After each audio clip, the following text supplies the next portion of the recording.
একটি লোক দূরে কোথাও যাওয়ার জন্য ট্রেনের টিকিট কাটছেন।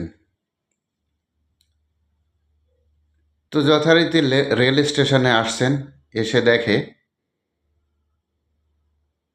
ট্রেন আসার জন্য আরও 1 থেকে 2 ঘন্টা সময় লাগবে। তখন সে রেল লাইনের পাশ দিয়ে ঘুরতে ঘুরতে দেখে একটা পরিত্যক্ত রুম, পরিত্যক্ত বিল্ডিং।